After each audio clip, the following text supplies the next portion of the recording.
Hello friends, this is Priyanka. Welcome back to my channel. Today we are going to make Indian samosas. These are made of boiled potato.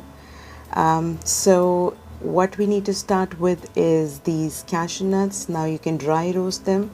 Just let them go a little brown, golden, and they are done. You don't really need ghee or oil, but it's your preference. In the same pot, I've added some more ghee and cumin seeds with some shredded ginger. I used frozen green peas. You can use fresh ones if you have. You may want to boil it ahead or just roast them a little longer so that they are cooked completely.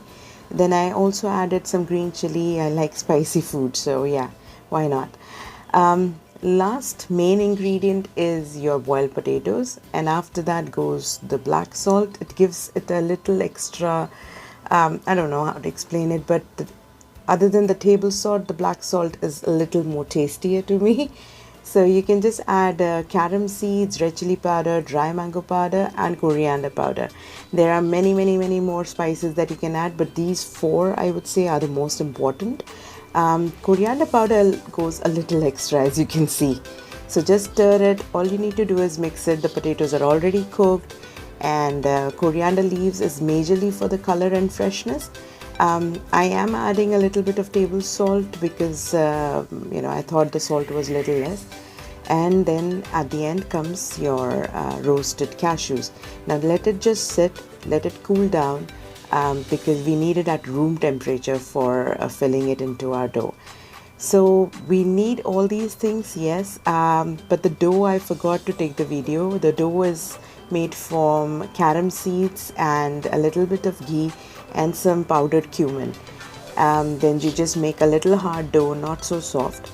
Now I took a small disc of it, rolled it out, and as you can see, it just needs to be even.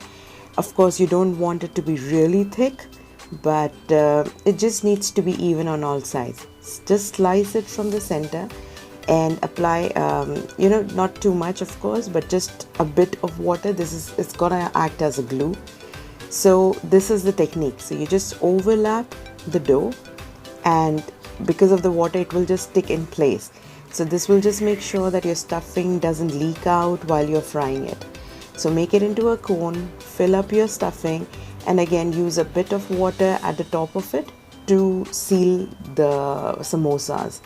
Now your stuffing has to be on room temperature. I can't stress this enough, because once you're gonna fry it, it's just gonna open up. So make sure either it's cold or it's room temperature, not like fridge cold, but yeah, just normal room temperature is good. So here I'm checking how the temperature is, and once I put the dough ball in, it just quickly came up, so it's just perfect for me.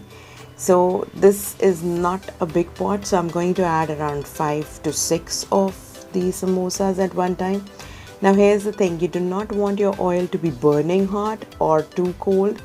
It should be like at the medium. However, if you have a thicker dough, I mean if your dough is really hard, so you may want to cook it longer at a medium heat. Otherwise it won't get cooked all the way through. So but if you you can feel it if when you make the round disc, if it's good or not. Anyways, if you want to see more similar videos, please do like, share, subscribe, and do leave your comments below. I'll see you next time. Have a good day. Bye bye.